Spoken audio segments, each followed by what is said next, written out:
प्रिय आत्मन, विश्व योग दिवस पर हम सभी लोग अपने आप को अपने आप से जोड़ें, आपकी आप में यात्रा करें, अंतर यात्रा करें। ये योग दिवस न केवल शारीरिक रूप से स्वस्थ होने के लिए किए जाने वाले योगासनों की प्रेरणा देता है, वरन भारतीय संस्कृति के अंदर योग की महत्ता आत्मा को परमात्मा से जोड़ने की है। भारतीय संस्कृति में योग एक दर्शन की तरह प्रचलित है। भारतीय दर्शनों में योग का विशिष्ट स्थान है। उसमें भी पतंजलि द्वारा लिखे हुए योग शास्त्र का, जिन्होंने यम से प्रारंभ करके समाधि तक की अवस्था तक का अनुभव किया और जिक्र भी किया और बहुत सारे साधकों को अनुभव करवाया भी, और आने वाले युगों के लिए उन्होंने सूत्र भी दिए जो पतंजलि योग शास्त्र के नाम से सुप्रसिद्ध है ही, जिस पर न केवल भारतीय वरन समस्त विश्व नाज करता है। ये ऐसे सूत्र है जो छोटे से शब्दों में, थोड़े से शब्दों में सार को कह देते हैं कि किस तरह हम अपने आप को इस जीवन में जिएं कि हम अपने चरम लक्ष्य को उपलब्ध हो सकें। एक समय था जब सांख्य दर्शन, योग दर्शन, समण संस्कृति यानी आर्हत दर्शन की ही ये धाराएं रही थी, शाखाएं रही थी। आर्हत दर्शन का मतलब होता है जिन्होंने अपने आप को पूर्णतया जान लिया, उनकी वाणी।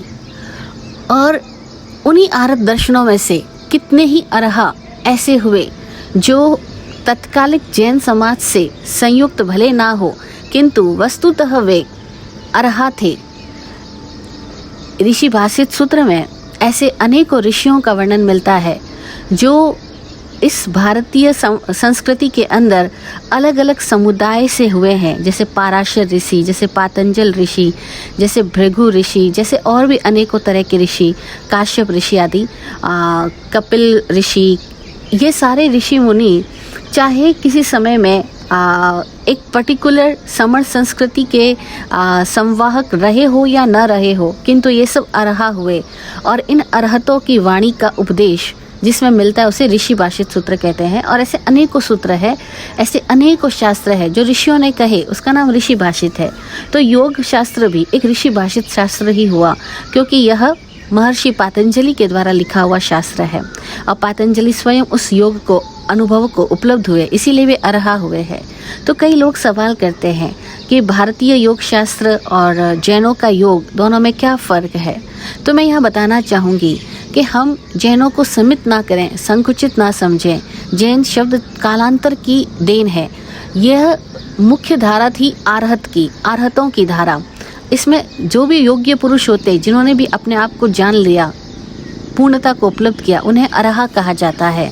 अरहा यानी पूजनीय, अरहा यानी ज्ञानी, अरहा यानी आत्मा को उपलब्ध पुरुष, जिसके लिए अब अपने भीतर में कोई भेद नहीं रहा, कोई अंधेरा नहीं रहा, जो रहस्य को उपलब्ध हुए, उन्हें अरहा कहा जाता है। ऐसे आर्हत मुनियों के द्वारा जो कुछ भी कहा गया है वह सब कुछ कहा जाए तो आर्हत दर्शन है, कहा जाए तो आज की दुनिया में उसको जैन दर्शन कहते हैं। तो हम ये कहना चाहते हैं कि योग और योगा में भारतीय योग दर्शन और जैनों के योगों में लोग अंतर जानना चाहते हैं, तो हम बताना चाहेंगे कि ये दोनों वस्तुतः एक है, क्योंकि ये अरहतों की वाणी है। पतंजलि भी अरहत ऋषि हुए हैं। अब दूसरा सवाल ये है कि क्या योग और योगा एक ही है? जी नहीं। योगा नाम से आज जो चीज़ें प्रचलित है वो केवल शारीरिक व्यायामों तक ही सीमित है, और जो शारीरिक व्यायाम तक सीमित अवस्था को दर्शाता है उसे योगा कहा जाता है, योगा आसन। उस योगा आसनों में लोग प्राणायाम भी जोड़ देते हैं। तो योगासन और प्राणायाम मात्र योग नहीं है, ये योग में प्रवेश करने के लिए एक तकनीक जरूर है, लेकिन योग इससे बड़ी घटना है। योग को पतंजलि शास्त्र के अनुसार कहा गया है कि जो इस देह में मौजूद आत्मा को उसके परम स्वरूप से जुड़वा दे, वह योग है। अथवा इस जीवात्मा का पूरे ब्रह्मांड के साथ जो संबंध करा दे वह योग है। एक ही बात है, जब आत्मा परमात्मा होती है तब वह परम शुद्ध आत्मा पूरे ब्रह्मांड के साथ एकात्म होती है, एक चेतना एगे आया होती है। इसीलिए हम इस आत्मा का इस पूरे अस्तित्व के साथ, पूरे ब्रह्मांड के साथ मिलन कहें या आत्मा का उसके परम शुद्ध अवस्था में प्रकटीकरण कहें, एक ही बात है, केवल समझाने के अलग अलग तरीके हैं। तो योग का मतलब है कि आत्मा अपने मौलिक स्वरूप में आ जाए। सांख्य दर्शन, योग दर्शन, ये दोनों लगभग जुड़वा माने जाते हैं। जैसे न्याय वैशेषिक, ऐसे ही सांख्य और योग, ऐसे ही मीमांसा, वेदांत, बहुत सारे दर्शन भारत में पनपे हैं। तो हम आज योग दिवस पर यह बात समझें कि हमारे पास मन, वचन और काया, ये तीनों योग है। जैन दर्शन इन तीनों को योग कहता है क्योंकि ये तीनों हमने, यानी इस जीवात्मा ने इस विश्व से ग्रहण किया और इसके माध्यम से ही वह इस विश्व के साथ अभी जुड़ी हुई है, मन से, वचन से और काया से। जैसे हम आपसे जुड़े हुए हैं वचन से, मन से, और हम किसी से बातचीत करते, किसी से मेल मिलाप करते हैं, हम काया से भी जुड़े हैं। तो इस तरह से हम पूरे विश्व के साथ इन तीनों से योग करते हैं, मन, वचन और काया। इसलिए मन, वचन और काया की प्रवृत्ति को जैनिज्म में योग कहा गया है। यह योगों की प्रवृत्ति जब सम्यक होती है, यानी व्यक्ति मन, वचन और काया की प्रवृत्ति करते हुए वर्तमानस्थ होता है, समय में मौजूद होता है और इन तीनों योगों में कोई अंतर नहीं होता है, तब वह पुरुष योगी कहलाता है। योगी का मतलब है कि जिसके तीनों योग सद गए हैं, जो तीनों योगों के साथ पूर्णता से जीता है, वर्तमान में पूर्णता से उपस्थित होकर जीता है, वह योगी कहा जाता है। तो उस योगी होने का अभ्यास जैन दर्शन में सामायिक साधना के माध्यम से कराया जाता है और अन्य दर्शनों के अंदर, जिसे ध्यान कहते हैं, कि ये लोग सब ध्यान साधना के द्वारा उस अवस्था को उपलब्ध हो रहे हैं जिसे जैन दर्शन में सामायिक कहा गया है। सामायिक साधना के अंदर तीनों योगों से सम्यक हुआ जाता है, तीनों योगों से तटस्थ हुआ जाता है, निष्पक्ष हुआ जाता है और सामायिक के अभ्यास में तीनों योगों का धीरे धीरे इस अवस्था तक लाया जाता है कि तीनों योग शांत होकर के समयस्थ हो जाए, वर्तमानस्थ हो जाए, आत्मस्थ हो जाए और तब ये जीवात्मा अपने आप से संयुक्त होती है। अन्यथा योग दुनिया से भी हमें जोड़ते हैं और योग तीनों जब सम्यक हो जाते हैं तब हम अपने आप से जुड़ते हैं। सम्यक योगों की प्रवृत्ति करने वाला व्यक्ति सन्यासी है, योगी है, और तीनों योगों से निवृत्त होकर के समयस्थ होने वाला व्यक्ति ध्यानी है, समाधि को उपलब्ध हो रहा है। समाधि यानी जब तीनों योग शांत, सहज, सम्यक हो, तो उस समाधि की अवस्था को उपलब्ध होना, सामायिक की अवस्था को उपलब्ध होना एक ही बात है। सामायिक कहो, समाधि कहो, एक ही बात है। अब इस समाधि की अवस्था तक आने के लिए हमें यम, नियम, आसन, प्राणायाम, प्रत्याहार, धारणा, ध्यान, इन समस्त प्रक्रियाओं से गुजरना होता है।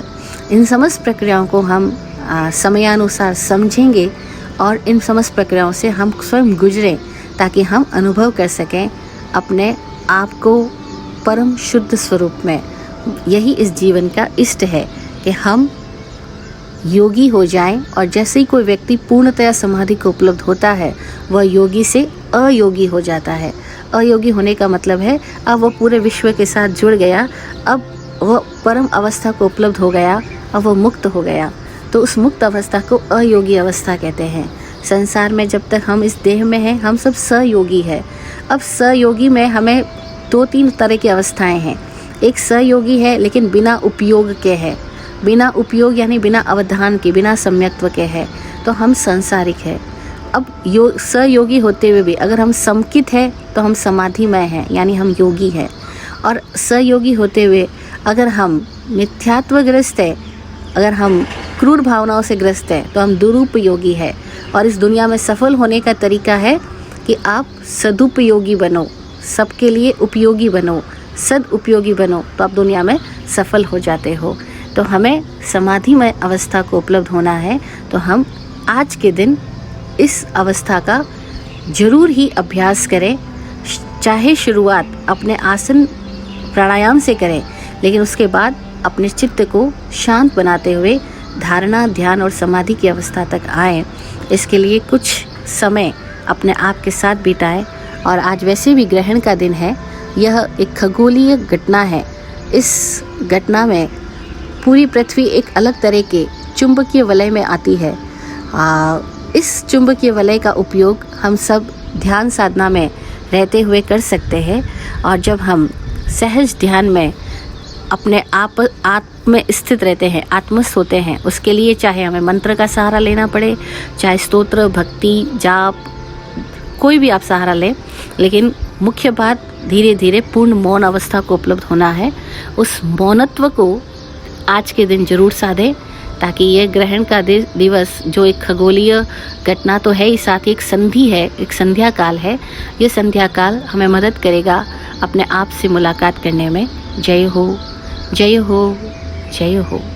जय विराट शांति गुरुवे नमः। सबका कल्याण हो। ओम शांति, ओम शांति।